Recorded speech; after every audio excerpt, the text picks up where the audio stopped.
Merhaba à tous et bienvenue dans un nouveau vlog en Turquie et toujours en Cappadoce.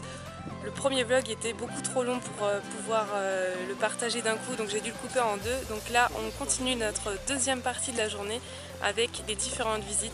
Je vous emmène avec moi. Donc là nous sommes sur le site principal des cheminées de fées dans la vallée de Zelve, que l'on appelle aussi Pachaba. Et apparemment ce sont les plus belles cheminées de fées de la région qui sont dans cette vallée.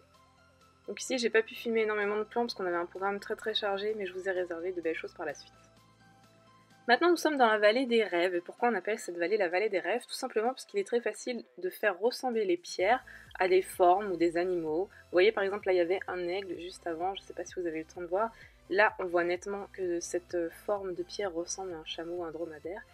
Et un peu par la suite, voilà, vous avez une main ouverte dans le fond, peut-être que vous arrivez à la distinguer. Et ces pierres, donc ce tuf, est constitué de fer, ce qui le rend beaucoup plus solide, et c'est pour ça que dans cette vallée, il n'y avait pas de construction, parce que c'était très difficile de pouvoir construire à l'intérieur, dû à la solidité des pierres. Life.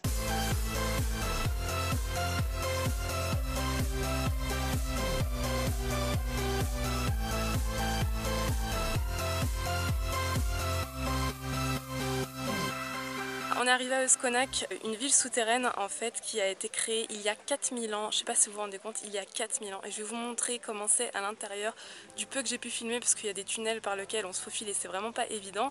Là je viens d'en sortir très honnêtement.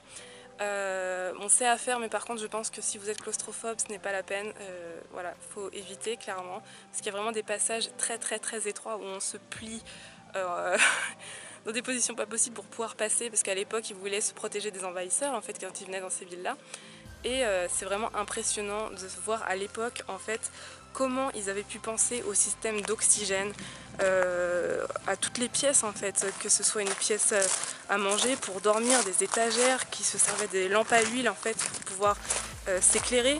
Ils avaient des lampes à huile qui duraient 12 heures.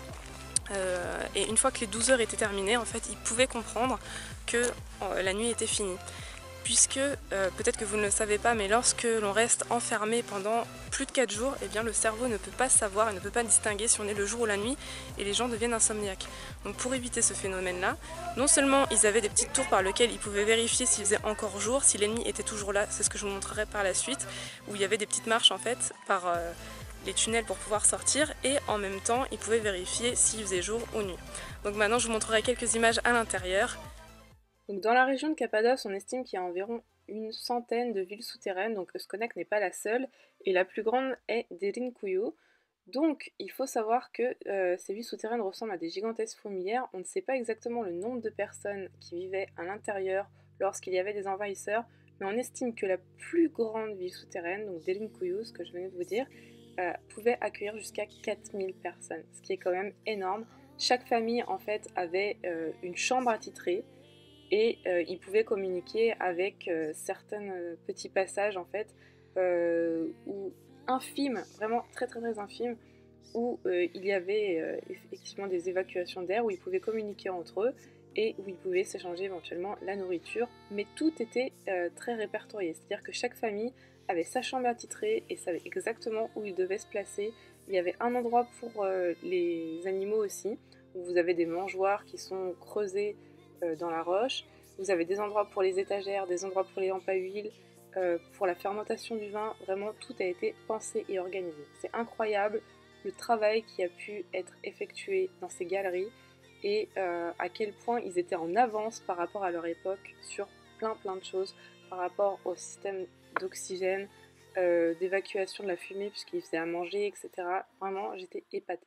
Donc ça c'est une deuxième place en fait pour la fabrication du vin. Donc on commençait par mettre le raisin ici, ensuite dans la petite encoche qui est juste là. Ensuite on faisait une autre technique juste là. Et après on finissait le vin ici avec la fermentation. Et si mes souvenirs sont bons, pour obtenir un bon vin, il fallait attendre minimum 1 mois de fermentation. Et on m'a dit bon, pour pas tomber ici. Bon, je voudrais pas dire, mais les passages sont de plus en plus petits et après, il faut le refaire à l'envers. C'est pour ça que je vous disais que s'il y a des personnes claustrophobes, franchement, oubliez.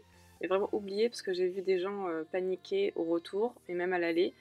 Et honnêtement, faut le faire vraiment si vous avez confiance, vous n'avez pas peur du noir ni des petits endroits fermés.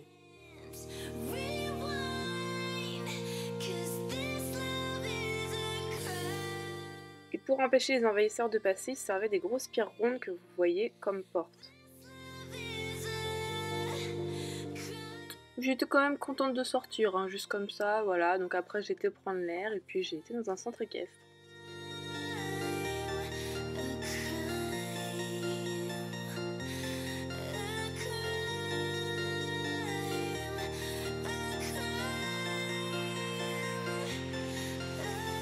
En fait de pouvoir monter à cheval, donc je vais faire une petite balade d'1 heure dans la vallée des Pigeons, je pense que ça va être pas mal, étant donné que je suis cavalière, donc c'est pas juste comme ça histoire de monter, mais étant donné que je suis passionnée, je pense que ça peut être une super expérience.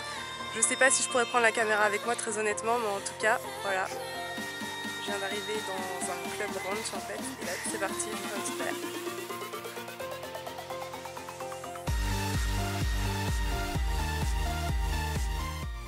Donc ça aussi, ça peut être une activité super sympa à faire, notamment en fin de journée si vous voulez voir les couchers de soleil avec des couleurs splendides vraiment sur les cheminées de fées, etc.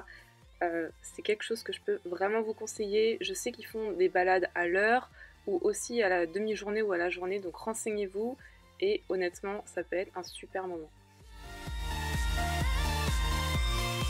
Et voilà, je suis en compagnie de mon ami Albert, juste ici.